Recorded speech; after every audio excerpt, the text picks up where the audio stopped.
ಹೀಗೆನಾ ನಿಮಗೆ ಅನ್ಸಿದ್ದು ಈ ಒಂದು ಬಾಳು ಹರಿಸಮರ್ಪಿತ ಬಾಳು ಅಂತ ಅನ್ಸಿದ್ದಕ್ಕೆ ತಿರುವೇ ಇದು ಇದು ಹರಿಸಮರ್ಪಿತ ಬಾಳಿಗೆ ಇದು ಅಂದರೆ ಇದು ನನ್ನಲ್ಲಿ ಜಾಗೃತಿ ಉಂಟಾಗಿದ್ದು, ಕೃಷ್ಣನ ಅವೇಕನಿಂಗು ಎಲ್ಲ ಶುರುವಾಯಿತು. ಇದು ಹರಿಸಮರ್ಪಿತ ಬಾಳು ಎಲ್ಲಿ ಬಂತು ಅಂತಂದರೆ ಆವಾಗ ದೇವರ ದುಡ್ಡು ಅಂತ ಒಂದು ಸಿನಿಮಾ ಬಂತು. ತಮಾಷೆ ಅಂತಂದರೆ ಅದನ್ನು ಎಷ್ಟು ಅದ್ಭುತವಾಗಿ ತಮಿಳ್ ಪಿಕ್ಚರ್ ರೀಮೇಕ್ ಅದು. ತಮಿಳಲ್ಲಿ ಕಣ್ಣದಾಸನ್ ಅಂತ ಬರೆದಿರೋದು ಅವರು. ಬಟ್ ಈಸ್ ಎ ಪಕ್ಕ ಕಮ್ಯುನಿಸ್ಟ್ ಅಂತೆ. How can he right such A wonderful ಇದು ಗೊತ್ತಿಲ್ಲ ನನಗೆ. ಇಡೀ ಭಗವದ್ಗೀತೆನ ಫುಲ್ಲು ಹೇಳಿದ್ದಾರೆ ಆ ಪಿಕ್ಚರ್ ಒಳಗಡೆ. ತುಂಬ ಅದ್ಭುತವಾಗಿದೆ. ರಾಜೇಶು ಶ್ರೀನಾಥ್ ಕೃಷ್ಣನ್ ಕ್ಯಾರೆಕ್ಟರ್ ಮಾಡಿದ್ದಾರೆ. ರಾಜೇಶ್ ಇದು ಮಾಡಿದ್ದಾರೆ. ರಾಜೇಶು ಜಯಂತಿ. ಆ ಸಿನಿಮಾ ಬಂತು, ಕಣ್ಣದಾಸನ್ ಬರ್ದಿರೋದು. ಅದರ ಒಳಗಡೆ ತುಂಬ ಚೆನ್ನಾಗಿದೆ. ಒಂದು ಇದರಲ್ಲಿ ರಾಜೇಶು ನಾಸ್ತಿಕನಿಗೆ ರಾಜೇಶ್ ಹೆಂಡತಿ ಜಯಂತಿ ಅವರು ಪಕ್ಕ ದೇವರು ಆಸ್ತಿಗಳು. ಕೃಷ್ಣ ಜನ್ಮಾಷ್ಟಮಿ ಮಾಡೋದು, ಇದು ಮಾಡೋದು ಎಲ್ಲ ಮಾಡೋದು. ಆ ಥರ ಇದ್ದರು. ಇವು ಹಾಸ್ಯ ಮಾಡ್ಕೊಂಡು ನಗೋದು ಒಂಥರ. ರಾಜೇಶ್ ಕಮ್ಯುನಿಸ್ಟ್ ಥರ ಏನೇ ಕೃಷ್ಣನ ಹೆಜ್ಜೆ ಹಂಗಿರ್ತೀಯ ಅಂತ ಹಂಗನ್ನೋದು ಹಾಸ್ಯ ಮಾಡ್ಕೊಂಡು ನಗ್ತಾ ಇರ್ತಾರೆ. ಸೊ ಬಟ್ ಕೃಷ್ಣ ಜಯಂತಿ ಕಾಣಲ್ಲ, ಓಹೋ ರಾಜೇಶಿ ಕಾಣೋದು. ಇದು ನೋಡಿ, ಇದು ಕೃಷ್ಣ ಅಂತ ತರಲೇ ತಾನೇ ಇದು. ಯಾನಕ್ಕೆ ಅಂದರೆ ಇವನ್ ಭಗವದ್ಗೀತೆನಲ್ಲಿ ಹೇಳ್ತಾನೆ, ಕೃಷ್ಣ ಅರ್ಜುನನಿಗೆ ಯಾಕೆ ಭಗವದ್ಗೀತೆ ಹೇಳ್ದ, ಧರ್ಮರಾಯ ಹಿಂಗೆ ಹೇಳಿ ಯಾಕೆ ಹೇಳಲಿಲ್ಲ, ಧರ್ಮರಾಯ ದೊಡ್ಡನಲ್ವ ಅಂತಂತಂದರೆ, ಧರ್ಮರಾಯ ಹಿಂಗೆ ಹೇಳಿದ್ರೆ ಅವನು ಒಪ್ಕೊಂಬಿಡ್ತಾನಲ್ವ, ನಿನಗೆಲ್ಲ ನೀನೇ ಕರೆಕ್ಟು ಅಂತ ಒಪ್ಕೋತಾನೆ. ಅಲ್ಲಿ ಬರ್ಬೇಕಾದ್ರೆ ಜಿಜ್ಞಾಸೆಗೆ ಬೇಕು. ಜಿಜ್ಞಾಸುವಿಂದ ಮಾತ್ರನೇ ಒಂದು ಶಾಸ್ತ್ರ ಹೇಳಕ್ಕೆ ಸಾಧ್ಯ. ಅಂದರೆ ಇದು ಹೆಂಗೆ ಅದಂಗೆ ಪ್ರಶ್ನೆ ಮಾಡೋರ್ಬೇಕು. ಈಗ ಧರ್ಮರಾಯ ಏನು ಕೃಷ್ಣ ಹೇಳಿದ್ದೆಲ್ಲ ವೇದವಾಕ್ಯ ಅಂತ ಅವನು ಏನಕ್ಕೂ ಪ್ರಶ್ನೆನೇ ಮಾಡಲ್ಲ. ಅರ್ಜುನ ಪ್ರಶ್ನೆ ಮಾಡ್ತಾನೆ. Wake up to fresh ideas. Repose. So ಅಲ್ಲಿ ತರ್ಕ ಬಂದರೇನೆ ಈಗ ಮಜ್ಜಿಗೆ ಕಡಿದೆ ಕೊನೆಗೆ ಬೆಣ್ಣೆ ಬರೋದು. ಹೌದು, ಇಲ್ಲದಿದ್ರೆ ಆಗೋದಿಲ್ಲ. ಅದಕ್ಕೋಸ್ಕರ ಅಲ್ಲಿ ಅವನು ರಾಜೇಶೇ ಕಾಣಿಸ್ಕೊತಾನೆ ಗಂಡನಿಗೆ. ಅವಳು ಅಷ್ಟು ಭಕ್ತಿ ಮಾಡ್ತಾಳೆ, ಅವಳಿಗೆ ಕಾಣಿಸಲ್ಲ. ನೋಡಿ, ಅಂದರೆ ನೀವು ಆಗಲೇ ನನ್ನ ಪಕ್ಷ ಅಲ್ವಾ, ಇದು ಬೇಕಾಗಿರೋದು ಇವಾಗ ಅಂತ. ಅವನಿಗೆ ಇದು ಜನಕ್ಕೆ ಆಲ್ರೆಡಿ ಕನ್ವರ್ಟ್ ಆಗಿರೋದು ಬೇಡ. ನಿಜವಾದ ಜಗತ್ತನ್ನ ಯಾರಿಗೆ ಅರ್ಥೈಸ್ಬೇಕೋ ಅವ್ರಿಗೆ ಕಾಣಿಸ್ಕೊಂಡು ಅವನು ಅರ್ಥೈಸ್ತಾನೆ. ಸರಿ. ಸೊ ಹಾಗೆ ರಾಜೇಶ್ಗೆ ಕಾಣಿಸ್ಕೋತಾರೆ. ರಾಜೇಶ್ ಮಾತಾಡ್ತಾ ಇರ್ತಾರೆ, ಅವರೆಲ್ಲ ಹುಚ್ಚರ ಏನು ಹಿಂಗೆ ಮಾತಾಡ್ತಾರೆ. ಬಟ್ ರಾಜೇಶ್ ಆರಾಮಾಗಿ ಮಾತಾಡ್ತಾ ಇರ್ತಾನೆ ಕೃಷ್ಣನ ಜೊತೆಯಲ್ಲಿ. ಅವಾಗ ಕೇಳ್ತಾನೆ ಕೃಷ್ಣನ ಅವನು, ಏನಪ್ಪ ಬೇಕು ನಿನಗೇನು ಕೃಷ್ಣ ಕೇಳ್ತಾನೆ. ಅವನು ಹೇಳ್ತಾನೆ, ನೋಡು ಗುರು, ಬಡತನ ನನಗೆ ಸಿಕ್ಕಾಪಟ್ಟೆ, ನೀನೇನೋ ಹೇಳ್ತಿಯಲ್ಲಪ್ಪ ಎಲ್ಲ ನಿಂದೆ ಮಾಯ ಅಂತ ಅಂದ್ಬಿಟ್ಟು ನನಗೆ ಒಂದು ಕೆಲಸ ಮಾಡು, ನಾನು ಯಾವುದೋ ಒಂದು ಇದಕ್ಕೆ ಪದಬಂಧನ ಏನೋ ಮಾಡಿರ್ತಾನೆ ಅವನು, ಯಾವುದೋ ಒಂದು ಇದು ಪ್ರೈಸು, ಆ ಪ್ರೈಸ್ ನನಗೆ ಬರೋ ಹಂಗೆ ಮಾಡಿಬಿಡು, ನಂಗೆ ಮಾಡಿಬಿಡು, ಪ್ರೈಸ್ ಬರೋ ಹಂಗೆ ಮಾಡಿಬಿಡು, ನಾನು ನಿನಗೆ ಇದು ಮಾಡ್ತೀನಿ, ಆವಾಗ ನನಗೆ ಮಾಡ್ತೀನಿ, ಸಾಲ ತೀರಿಸ್ಕೊಡ್ತೀನಿ, ಹಂಗೆ ಹಿಂಗೆ ಅಂತಾನೇನೋ ಹೇಳ್ತಾನೆ. ಅಷ್ಟೇ ತಾನೇ ಬರುತ್ತೆ ಬಿಡು ಅಂತಾನೆ. ಸೊ ಕೊಡ್ತಾನೆ. ಅದರೊಳಗೆ ಪ್ರೈಸ್ ಗೆದ್ಬಿಟ್ಟು ಇವನಿಗೆ ಬಂದುಬಿಡುತ್ತೆ. ಬಟ್ ನಮ್ಮ ಮನುಷ್ಯನ ವೀಕ್ನೆಸ್ ಏನು ಅಂದರೆ, ಬಂದ ಮೇಲೆ ಅವನು ಮಾಡಿದ್ದೇನಲ್ಲ, ಅದು ಹಿಂಗಾಯಿತು ಬಂದಿದೆ ಅಷ್ಟೇ. ಲಾಜಿಕಲ್ ಆಗಿ ನಾವು ರೀಸನಿಂಗ್ ಕೊಡೋಕೆ ಸ್ಟಾರ್ಟ್ ಮಾಡಿ ರೀಸನಿಂಗ್ ಕೊಟ್ಬಿಟ್ಟು ತಿರ್ಗಾ ಕೃಷ್ಣನ ಕಡೆಗೆ ಇದು ಮಾಡ್ತಾ ಹೋಗ್ತಾನೆ. ಬಟ್ ಅವ್ರು ಕೃಷ್ಣ ಅವನ್ನ ಬಿಡಲ್ಲ, ಬರ್ತಾ ಇರ್ತಾನೆ. ಬಟ್ ಏನು ಅಂತಂದರೆ ಅವನು ಹೇಳಿರ್ತಾನೆ, ನಾನು ಏನು ಮಾಡ್ತೀಯ ಅಂತ ಕೇಳಿದ್ರೆ, ನಾನು ಈ ಥರ ಇದಾಗ್ತೀನಿ, ಹೋಟ್ಲ್ ಆಗ್ತೀನಿ, ಹಂಗೆ ಬೆಳಿತೀನಿ, ಹಿಂಗೆ ಬೆಳಿತೀನಿ, ಎಲ್ಲ ಬೆಳೆದು ನಿಂಗೆ ಸಾಧನೆ ಮಾಡಿ ತೋರಿಸ್ತೀನಿ, ನಿಂದೇನೂ ಇಲ್ಲ, ಎಲ್ಲ ಮನುಷ್ಯ ಪ್ರಯತ್ನ ಅಂತ ನಾನು ತೋರಿಸ್ತೀನಿ ಅಂತ ಹೇಳ್ತಾನೆ.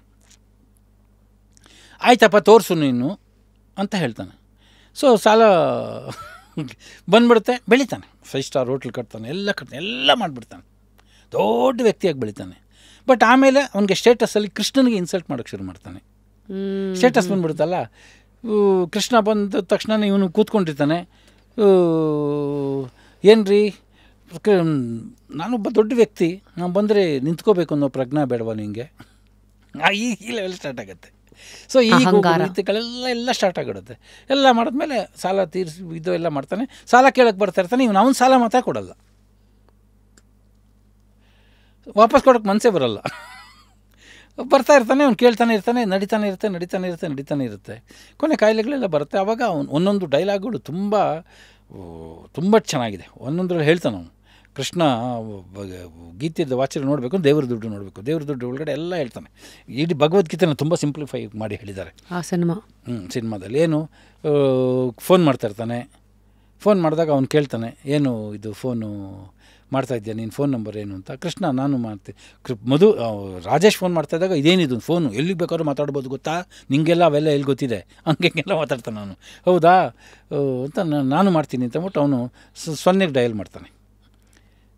ನಂಬರ್ ಏನೆಯಾ ಕೃಷ್ಣ ಅಂತ ಹೇಳಿದ್ರೆ 0 ಅಂತಂದರೆ 0 ನಂಬರ್ ಹೆಂಗೆ, ಅದು 8 ಡಿಜಿಟ್ ಇರಬೇಕು, 6 ಡಿಜಿಟ್ ಅಂತೆಲ್ಲ ಹೇಳ್ತಾನೆ. ಇಲ್ಲ ನನ್ನ ಫೋನ್ ನಂಬರ್ 0 ಅಂತಾನೆ. ಯಾಕೆ ಅಂತಾನೆ, ಜಗತ್ತಿರೋದು ಗುಂಡಿಗೆ ಇರೋದು, ಅಲ್ಲಿ ಎಲ್ಲೇ ನಡೆದಿದ್ರು ಏನೋ ಗೊತ್ತಾಗೋದು ನನಗೆ, ಹಾಗಾಗಿ ನನ್ನ ನಂಬರ್ 0. ಈ ಥರದ್ದು ಎಲ್ಲ ಇದರಲ್ಲಿ ಹೇಳ್ತಾ ಹೋಗ್ತಾರೆ ಪಜಲ್. ಆಮೇಲೆ ಅವನಿಗೆ ಇದು ಶುರು ಆಗಿಬಿಡುತ್ತೆ, ಕಾಯಿಲೆ ಶುರು ಆಗಿಬಿಡುತ್ತೆ, ಪೈಲ್ಸ್ ಬರುತ್ತೆ, ಆಮೇಲೆ BP ಬರುತ್ತೆ, ಶುಗರ್ ಬರುತ್ತೆ, ದುಡ್ಡೆಲ್ಲ ಬರುತ್ತೆ, ಯಾವುದೂ ಅನುಭವಿಸೋಕ್ಕಾಗಲ್ಲ. ಅವನ ಆಸೆನೇ ಮೊಸರನ್ನಕ್ಕೆ ದಂಡಾಗಿ ಉಪ್ಪಿನಕಾಯಿ ಹಾಕ್ಕೊಂಡು ತಿನ್ನಬೇಕು ಅನ್ನೋದು. ಬರ್ತನದಲ್ಲಿ ತಿಂತಾ ಇರ್ತಾನೆ ಅಂದರೆ ಅಷ್ಟು ಉಪ್ಪಿನಕಾಯಿ ಹಾಕ್ಕೊಂಡು ತಿಂತಾನೆ, ಉಪ್ಪಿನಕಾಯಿ ಹೊಟ್ಟೋಗುತ್ತೆ, ತಿನ್ನೋಕ್ಕಾಗಲ್ಲ. ಡಾಕ್ಟ್ರ್ ಹೇಳ್ತಾರೆ ಕರ್ಡ್ ರೈಸ್ ತಿನ್ನೋಂಗಿಲ್ಲ, ಇದು ತಿನ್ನೋಕ್ಕಾಗಲ್ಲ, ಉಪ್ಪಿನಕಾಯಿ ತಿನ್ನೋಕ್ಕಾಗಲ್ಲ, ಇದು ತಿನ್ನೋಕ್ಕಾಗಲ್ಲ, ಅದು ತಿನ್ನೋಕ್ಕಾಗಲ್ಲ.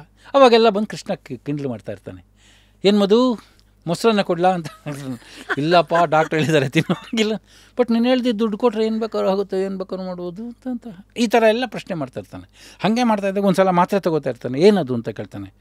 ಮಾತ್ರೆ ಅಂತಾನೆ. ನೋಡ್ದಾ ಮಾಡಿದ ಕರ್ಮನ ಅನುಭವಿಸ್ಲೇಬೇಕು ಅಂತಾನೆ. ಕೃಷ್ಣ ಅವೆಲ್ಲ ಹಳೆ ಥಿಯರಿ ಬೇಡ, ಕರ್ಮ ಸಿದ್ಧಾಂತ ಎಲ್ಲ ಹೇಳ್ತಾರೆ ಬೇಡಯ್ಯ. ಕಾಯಿಲೆ ಜಾಸ್ತಿ ತಿಂದೆ, ಐಸ್ ವಾಟರ್ ಜಾಸ್ತಿ ಕುಡಿದೆ, ಪೈಲ್ಸ್ ಬಂತು, ಇದು ಜಾಸ್ತಿ ತಿಂದೆ, ಅದು ಬಂತು, ಅಷ್ಟೇ. ಅದಕ್ಕೆಲ್ಲ ನಿಂದೇನು ರೀಸನು ಇಲ್ಲ, ಕರ್ಮನೂ ಇಲ್ಲ ಅಂತಾನೆ. ಹೌದಾ ಅಂತಾನೆ. ಹಾಗಿದ್ರೆ ನೀನು ಆ ಮಾತ್ರೆ ಹೆಸರೇನು ಅಂತಾನೆ. ಸ್ಟ್ರೆಪ್ಟ್ರಾಮೈಸಿನ್ ಅಂತಾನೆ. ಇನ್ನೊಂದೇನು ಅಂತಾನೆ, ಟೆಟ್ರಾಸೈಕ್ಲಿನ್ ಮೈಸಿನ್ ಅಂತ. ಇನ್ನೊಂದೇನು ಮೈಸಿನ್. ನೀನು ತೊಗೋತಾ ಇರೋ ಎಲ್ಲ ಮಾತ್ರೆಗಳಲ್ಲೂ ಮೈಸಿನ್ ಅಂತಾನೆ ಎಂಡಾಗಿದೆಯಲ್ಲ. ಮೈಸಿನ್ ಅಂದರೆ ಏನು ಅಂತ ಅರ್ಥ ಅಂತಾನೆ. ಮೈ ಅಂದರೆ ನನ್ನ, ಸಿನ್ ಅಂದರೆ ಪಾಪ. ಅಂದರೆ ನೀನು ಮಾತ್ರೆ ತೊಗೋಬೇಕಾದ್ರೆ ನನ್ನ ಕರ್ಮ ನಾನು ತಿಂತ ನುಂಗ್ತಾ ಇದೆಯಾ, ಆದರೂ ನೀನು ಒಪ್ಕೋತಾ ಇಲ್ಲ. ಪ್ರೂಫೇ ಇದೆಯಲ್ಲಪ್ಪ, ಸೈನ್ಸಲ್ಲೂ ಅದೇ ಇದೆ ಅಂತ. ಆವಾಗ ಅವನಿಗೆ ಇದಾಗ್ಬಿಡುತ್ತೆ. ಅವಾಗೂ ಆಗಲ್ಲ ಅವನಿಗೆ, ಎಲ್ಲ ಆಗ್ಬಿಡುತ್ತೆ. ಎಲ್ಲ ಆಗ್ಬಿಟ್ಟು ಕೃಷ್ಣನ ಸಾಲ ತೀರಿಸೋದೇ ಇಲ್ಲ.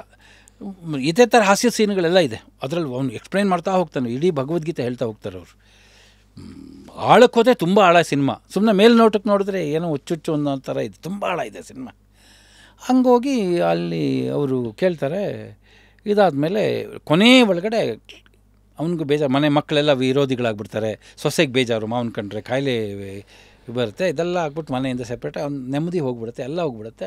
ಹೋಗಲಿ ಕೃಷ್ಣನ ಸಾಲನಾದರೂ ತೀರಿಸ್ಬೋಣ ಅಂತ ಹೇಳ್ಬಿಟ್ಟು ಕೊನೆಯಲ್ಲಿ ಕೃಷ್ಣನ ಹೇಳ್ತಾನೆ, ಕೃಷ್ಣ ಇವತ್ತು ನಿನ್ನ ಸಾಲನ ನಿನಗೆ ತೀರಿಸ್ಬಿಟ್ಟೆ ಅಂತ ಹೇಳ್ತಾನೆ.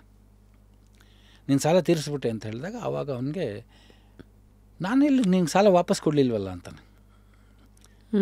ಇಲ್ಲಪ್ಪ ನೀನು ವಾಪಸ್ ಕೊಟ್ಟಿದ್ದಿ, ಬಡ್ಡಿ ಸಮೇತ 1 ಪೈಸಾನೂ ವ್ಯತ್ಯಾಸ ಆಗದೇರಂಗೆ ಕೊಟ್ಟಿದ್ಯಾ ಅಂತ ಹೇಳ್ತಾನೆ. ಆವಾಗ ಇಲ್ಲ ನಾನೇ ಯಾವಾಗ ಕೊಟ್ಟಿದ್ದೀನಿ ಅಂತ ಹೇಳ್ತಾನೆ. ಅವನು ಹೇಳ್ತಾನೆ, ಅವನು ವಾಚ್ಮೆನ್ ಗಾರ್ಡ್ನರ್ ಇರ್ತಾನೆ. ರಾಜೇಶ್ ಇದಕ್ಕೆ ಆಫೀಸ್ಗೆ ಮನೆಗೆ ಇದಕ್ಕೆ ಗಾರ್ಡ್ನರ್ ಇರ್ತಾನೆ. ಗಾರ್ಡ್ನರ್ ಮಗನಿಗೆ ಫೀಸ್ ಕಟ್ಟೋಕ್ಕೆ ದುಡ್ಡಿರಲ್ಲ. ಅವನು ಯಜಮಾನ್ರೇ ನನ್ನ ಮಗನ ಸ್ಕೂಲಿಗೆ ಸೇರಿಸ್ಬೇಕು ಹಾಗೆ ಹೀಗೆ ಅಂತ ಏನೋ ಕೇಳಿರ್ತಾನೆ. ಕೇಳಿದಾಗ ಎಷ್ಟು ಆಗುತ್ತೆ ಕೇಳು ಅಂತ ಅದು ಕೊಟ್ಬಿಟ್ಟಿರ್ತಾನೆ. ಅದು ಕೊಟ್ಟಿರ್ತಾನೆ. ಆವಾಗ ಇಲ್ಲಿ ಕೇಳಿದಾಗ ಇವನು ಮಧು ಕೇಳ್ತಾನೆ, ಅಂದರೆ ರಾಜೇಶು, ನಾನೆಲ್ಲಿ ಕೊಟ್ಟಿದ್ದೀನಿ ಅಂತ. ಅವಾಗ ಅವನು ಹೇಳ್ತಾನೆ, ನೀನು ನಿನ್ನ ವಾಚ್ಮ್ಯಾನ್ಗೆ ಮಗನ ಓದಿಸೋದಕ್ಕೆ ದುಡ್ಡು ಕೊಟ್ಟಿದೆಯಲ್ಲ, ನೀನು ಕೂತ್ಕೊಂಡು ಕರೆಕ್ಟಾಗಿ ಕ್ಯಾಲ್ಕುಲೇಷನ್ ಹಾಕು, ನಂದು ಕರೆಕ್ಟಾಗಿ ಎಷ್ಟು ಬಡ್ಡಿ ಏನೆಲ್ಲ ಆಗುತ್ತೋ ಅಲ್ಲಿ ಕರೆಕ್ಟಾಗಿ ಬಂದು ನಿಲ್ಲತ್ತೆ ಅಂತಾನೆ. ಅದು ಹೋದ್ಮೇಲೆ ಇವನು ಕೂತ್ಕೊಂಡು ಕ್ಯಾಲ್ಕುಲೇಷನ್ ಹಾಕ್ತಾನೆ, ಎಕ್ಸಾಕ್ಟ್ ಅಮೌಂಟಿಗೆ ಬಂದಿರುತ್ತೆ. ಆವಾಗ ಅವನು ಎಲ್ಲ ಬಿಸಾಕ್ತಾನೆ, ಎಲ್ಲ ಸುಳ್ಳು, ನಮ್ಮದಿಂದ ಏನೂ ಅಲ್ಲ ಅಂತಂದ್ಬಿಟ್ಟು ಹೋಗ್ತಾನೆ. ಹೆಂಡ್ತಿಂಗೆ ಕರೀತಾನೆ, ಅಂಬುಜಾ ಬಾರ ಇಲ್ಲಿ, ಹಾಕೆ ಮೊಸರನ್ನ, ಹಾಕೆ ಇದು ಅಂತ ಅಂತಾನೆ. ಯಾಕ್ರಿ ಏನಾಗ್ಬಿಟ್ಟಿದೆ ನಿಮಗೆ, ಏನಾಗಿದೆ ನಿಮಗೆ ಅಂತ. ಇಲ್ಲ ಮೊಸರನ್ನ ಹಾಕೆ, ಉಪ್ಪಿನಕಾಯಿ ಹಾಕೆ, ಎಲ್ಲ ಮಾಡ್ತಾನೆ. ಇಲ್ಲ ಕಣೆ, ಎಲ್ಲ ತಿಂದು ನೀನು ಕೃಷ್ಣಾರ್ಪಣ ಅನ್ನೆ ಹೊರಟೋಗುತ್ತೆ ಅಂದ್ಬಿಟ್ಟು ಕೃಷ್ಣಾರ್ಪಣ ಅಂದ್ಬಿಡ್ತಾನೆ. ಓಹೋ. ಅಂದರೆ ಹರಿಸಮರ್ಪಿತವಾದ ಬಾಳಿದ್ರೆ ಅವು ಏನು ಅಂತ ನಾನು ಆ ದೇವರ ದುಡ್ಡು ಇದರೊಳಗಡೆ ಅಲ್ಲಿ ನಿಮಗೆ ನಾಟಿದ್ದದು, ಅಲ್ಲಿ ನಾಟ್ತು ನನಗೆ. ಅಲ್ಲಿ ಆ ಪಿಕ್ಚರ್ ನೋಡಿದ್ಮೇಲೆ ನಾನು ಇದನ್ನು ಎಕ್ಸ್ಪರಿಮೆಂಟ್ ಮಾಡಬೇಕು ಅಂತ. ಓಹೋ. ನಾನು ಇವತ್ತಿನವರೆಗೂ ಎಕ್ಸ್ಪೆರಿಮೆಂಟ್ ಮಾಡ್ತಾಯಿದ್ದೀನಿ. ಇದುವರೆಗೆ ಎಲ್ಲ ಎಕ್ಸ್ಪೆರಿಮೆಂಟಲ್ಲೂ ಅದು ಸಕ್ಸಸ್. ನಮ್ಮದ ಶ್ರಮವಿಲ್ಲದ ಯಾವುದೇ ಒಂದು ನಯ ಪೈಸನೂ ನಮಗೆ ಬರಬಾರ್ದು.